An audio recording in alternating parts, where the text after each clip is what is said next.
안녕하세요, 고민남입니다. 오늘은 책 소개 세 번째 시간. 오늘은 제가 그 엄홍택 작가님의 90년대생이 온다, 이 책을 한번 소개해 드리려 볼까 하거든요. 이 책을 제가 읽게 된 계기가 있어요. 보통은 뭐 책을 읽게 될 때 어떤 영감을 받는다든지, 어떤 유튜브 영상을 본다든지, 아니면 내가 좀 관심 있는 분야를 찾아보게 되는데, 저한테 좀 약간 특별한 사건이 하나 생기면서 그걸 통해서 저도 이렇게 이 책을 좀 접할 수 있는 기회가 있었는데, 제가 그 좀 사촌동생들, 어린 사촌동생들이랑 오랜만에 몇 년 전 얘기인데 만날 기회가 있어서 이런저런 얘기를 하다가 술자리를 가졌는데, 술자리에서 이렇게 얘기를 하다가 한 그 사촌동생이 계속 혼자서 이제 말을 많이 하거나 막 좀 취한 모습을 보여서 제가 그냥, 야, 이렇게 술 먹는 자리에서 형들 앞에서 이렇게 정신 차리고 똑바로 먹어야지, 뭐 이런 식의 제가 약간 얘기를 했던 것 같아요. 그랬더니 그 사촌동생이 그렇게 하면 형이 나한테 월급 줄 거야? 라고 이런 식으로 얘기를 하더라고요. 그래서 그 얘기 딱 듣는 순간에 순간적으로, 아, 저 새끼 진짜 싸가지 더럽게 없네, 아, 저 새끼 앞으로 보지 말아야겠다, 이런 생각을 했는데, 그 뒤에 좀 시간 지나서 또 돌아보니까 제가 원래 저런 애가 아닌데 왜 저런 생각을 했을까, 저런 말을 했을까 되게 궁금해지더라고요. 그렇게 해서 제가 찾아보게 된 책인데, 이게 바로 90년대생이 온다 라는 책입니다. 이 책은 지금 뭐 60년대생들부터 70년대생들 그리고 80년대생들까지 읽어보시면 조금 놀랄만한 그런 내용들도 많이 있고, 아, 이렇게 생각이 다르구나.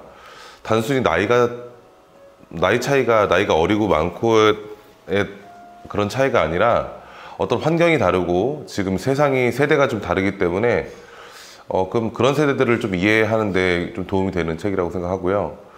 저는 미래의 고객들이 90년대생들, 2000년대생들이 저희 미래의 고객들이고, 또 그 사람들이 그 다음 세대들이 앞으로 세상을 되게 움직일 거라고 생각하기 때문에 그들의 생각을 아는 건 굉장히 필요하다고 생각이 되어졌습니다. 그래서 오늘 책에 대한 내용하고 제가 좀 느꼈던 부분도 한번 또 얘기해 볼게요. 오늘 책에 대한 내용을 얘기해 볼 거는 제가 이 책을 읽으면서 좀 몰랐던 사실이나 아니면 좀 놀랐던 거, 그리고 좀 공감 갔던 거 위주로 제가 몇 가지 얘기를 해보려고 하는데, 90년대생들은 80년대생들이 이렇게 주말에도 일하고 뭐 평일에도 야근하고 회사에 되게 목숨 바쳐서 열심히 일하는 모습을 보면서 자랐는데, 그 사람들이 정리해고 당하고 회사에서 이번 희망퇴직을 권고하고 이런 모습을 보면서 굉장히 충격을 받았다고 합니다. 그래서 90년대생들은 어떤 경제적인 수입이 그것보다 안정적인 직업을 좀 선호한다고 해요. 그래서 굉장히 90년대생들이 공무원이 되고자 하는 공시생들이 굉장히 많은데, 2016년도에 공시를 준비했던 사람이 28만 9천 명이었는데 그 시험을 본 사람 중에 합격한 사람은 1.8%, 그러니까 한 5천 명 정도 되는 거죠. 그 5천 명 빼고 28만 3천 명은 다 불합격을 하게 되는 거죠. 그러니까 이렇게 굉장히 성공할 확률이 굉장히 적은데도 자신들이 생각하는 가치가 직업의 안정성이다 보니까 이렇게 비좁은 공무원의 길을 가려고 열심히 공부를 하고 있다고 해요. 90년대생들은 꿈도 좋고 뭐 미래도 좋고 다 그렇지만 이루어지지 않을 꿈이라면 차라리 꾸지 않겠다, 이런 생각을 한다고 하고요. 이 책에서 이제 경력 메비우스의 띠라는 내용이 나오는데 저는 이 내용에 대해서 굉장히 많이 공감을 하거든요. 그러니까 경력이 없으니 취업을 할 수가 없고, 취업을 하고 싶은데 경력이 없으니까 취업이 안 되고, 제 주변에서도 뭐 사업하시는 분들이 이런 얘기를 많이 하시거든요. 이제 쓸만한 사람이 없다, 아니면 사람이 필요한데 안 구해진다. 그리고 뭐 젊은 친구들, 요즘 애들이라는 말을 많이 쓰시던데, 요즘 애들은 책임감이 없다, 그리고 자기밖에 모른다, 뭐 이기적이다, 뭐 그런 얘기들을 많이 하시는데, 그런 분들이 이 책을 보시면 이 세대들이 왜 그렇게 생각을 하는지 좀 많이 이해하시는 데 도움이 돼요. 그리고 90년대생들 이 책의 내용을 보면 뭐 3포 세대, 뭐 결혼을 포기하고 출산을 포기하고 연애를 포기하고, 뭐 그에 좀 더 확장된 말로 N포세대라는 말이 나오는데, 여러 가지를 다 포기한다는 거죠. 그러니까 열심히 일을 해서, 열심히 공부를 해서 취업을 해서 내가 월급을 받았는데, 서울 기준으로 그 월급을 가지고 집을 살려면 20년, 30년 동안 아무것도 하지 않고 돈만 모아야 된다는 거죠. 그렇게 살 바에는 뭐 작은 사치, 아주 작은 것을, 작은 사치라는 단어도 예전에 제가 본 적이 있는데, 어떤 자기 만족을 위해서 어떤 돈을 쓰는 것들, 그러니까 내 인생이 제일 중요하다고 하면서 사는 그런 생각들인데, 이 90년생들 얘기 보면 이해가 굉장히 돼요. 그러니까 집을 사지 못하기 때문에, 집을 사지 못하니까 어떤 결혼을, 부모님한테 어떤 도움 받지 못하면 결혼을 할 수가 없고, 결혼을 할 수 없으면 당연히 출산도 못하겠죠. 그러니까 결혼을 점점 안 하려고 하는 거죠. 왜냐하면 내가 벌어들인 수입으로 내가 편하게 혼자 살 수 있는데, 결혼하려면 대출을 받아야 되고 빚을 얻어야 되고, 또 그 빚으로 시작하려니 너무 힘들고, 그 빚을 갚으려고 나가다 보니까 내가 하고 싶은 것을 못하고, 그러니까 혼자 사는 세대, 요즘에는 1인 가구 세대가 1000만이 넘었다고 합니다.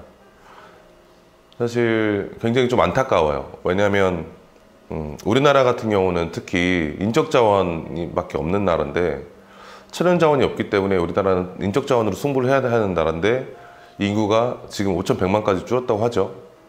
그러니까 인구가 점점 줄어가니까 또 우리를 쉽게 말하면 이런 피라미드 같은 이런 그림이 안 되기 때문에, 나중에는 이제 인구가 고령화되면서 위에 사람들은 놀고 있고 밑에 사람들은 태어나지 않으니까, 젊은 세대 태어나지 않으니까 이렇게 다이아몬드 형태가 되면서 뭐 연금 같은 경우도 굉장히 여러 가지 사회 문제들이 많이 있는데, 사실 이 90년대생들의 마음을 이해하면서 이 책을 읽으면서 여러 가지 정책들이나 생각들도 많이 바꿔야 된다라고 생각을 하거든요.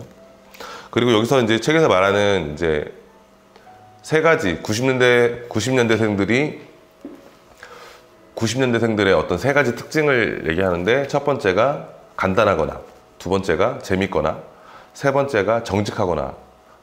그러니까 심플하고 재미있고 유익하고 뭔가 공익적인 그런 부분, 정직한 그런 걸 추구하는 게 90년대생들이라고 합니다. 90년대생들이 많이 하는 말들이 이제 심플하거나 보면은 간단하거나, 이 내용 보면 이제 줄임말을 많이 사용하거든요. 뭐 파리바게뜨를 파마, 뭐 문화상품권을 문상, 문화상품권을 문상, 뭐 그리고 이웃지읒을 쓰면 인정.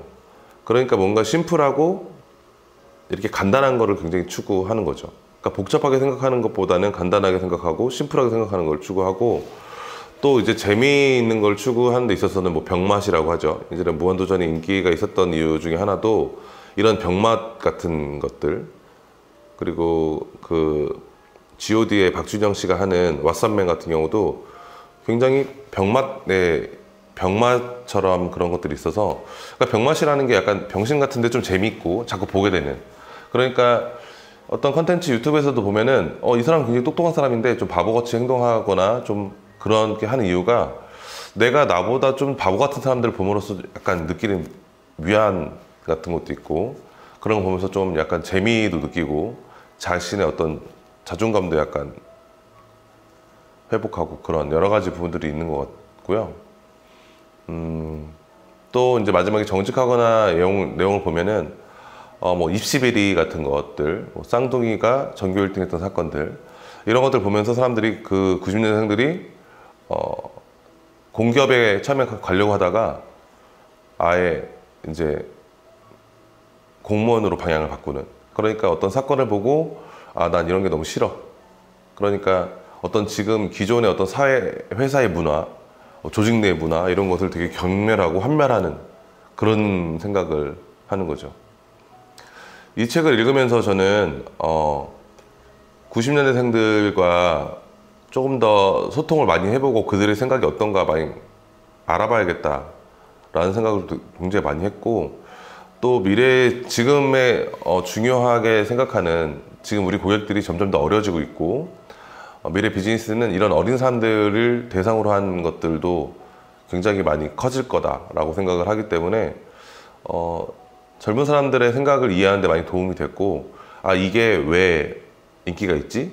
이게 왜 요즘에 이런 가게가 줄을 서지?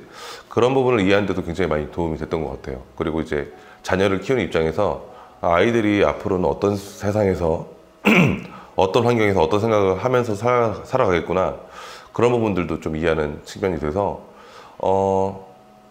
좀 지금 사업을 하시면서 자영업을 하시던 사업을 하시던 좀 기성세대 분들이 이 책을 많이 읽어보셨으면 좋겠어요.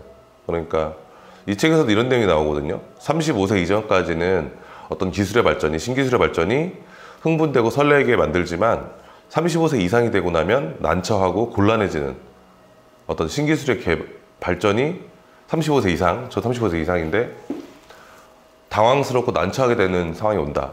그러니까 요즘의 정보들은 예전의 정보 위에 새로운 정보가 계속 덧붙여서 이렇게 쌓아져 가기 때문에 예전의 정보는 틀린 것들이 많죠. 예를 들어서 뭐 예전에는 스마트폰을 쓰는 게 사실 어떤 사람은 스마트폰을 쓰고 어떤 사람은 스마트폰을 쓰지 않았는데 지금은 스마트폰을 당연히 쓰게 된 거고, 이제 스마트폰이 나오면서 부모님들이 되게 좀 당황을 많이 하세요. 신기술이 발전하면서 뭐 주민등록번호, 뭐 주민등록증도 여기다 넣고 다닐 수 있다고 하지, 뭐 여권도 온라인으로 발급받을 수 있다고 하고, 이제 동사무소에서 떼는 문서들을 대부분 다 할 수 있다고 하고, 또 뭔가 뭐 가입을 해라, 뭐 인증을 해라, 이런 절차들이 나오기 때문에 부모님들이 그런 부분들을 자녀들한테 많이 물어보는데, 또 자녀들은 또 멀리 가서 일을 하는 경우가 있죠. 같이 살지 않기 때문에. 그래서 부모님들이 핸드폰을 사용하는 데 있어서 굉장히 당혹스럽다고 그런 말씀도 많이 하시고, 그래서 이 젊은 세대들의 어떤 생각, 환경, 그런 것들을 한 번쯤 아셔야 뭐 직원들을 고용하는 데 있어서도 직원들이 왜 이런 생각을 하는지 모르겠는데, 직원들이 어떤 말을 하는지 모르겠는데, 그런 경우가 굉장히 많은데 그런 부분들에 완전히 도움이 될 책이라고 추천을 강력하게 하고요. 이 책은 뭐 한 줄로 마지막으로 한마디 드리고 마무리를 하자면, 지금 80년대생들, 70년대, 80년대생들이 꼭 읽어보셨으면 좋겠어요. 그래서 각 다른 사람의 생각을 이해하고 그 사람이 왜 생각을 그렇게 하는지, 그래야 또 이해가 되고 소통도 되고 하기 때문에, 또 지금 우리나라에서는 70년대생들, 80년대생들이 저희 경제 주축을 이루고 있으니까 그 사람들이 또 90년대생들한테 잘 가르치고 잘 이끌어줘야 되기 때문에 그들과 잘 이해를 하고 도움을 하려면 기성세대들이 이제 새로운 세대들을 알아보려고 고민하고 공부해야 된다고 생각을 합니다. 그래서 저는 이 책을 통해서 그 사촌동생에 대한 부분도 많이 이해가 하게 됐고, 또 젊은 고객들이 오면 20대, 지금 20대 고객들이 오면 20대, 30대 고객들이 이런 부분들을 좋아하겠구나. 그래서 마케팅적으로 분석하는 데도 굉장히 많이 도움이 됐던 것 같아요. 저는 이제 유튜브 알고리즘을 공부해서 조금 더 성장을 시켜보는 제 채널을 성장을 시켜볼 거고, 이제 책 소개에 대한 영상은 이제 오늘 3번째인데, 일단 10번째가 될 때까지 계속 찍어보고 시행착오를 수정해보고 실험을 해보고 실수를 줄여보는 과정을 하고 있습니다.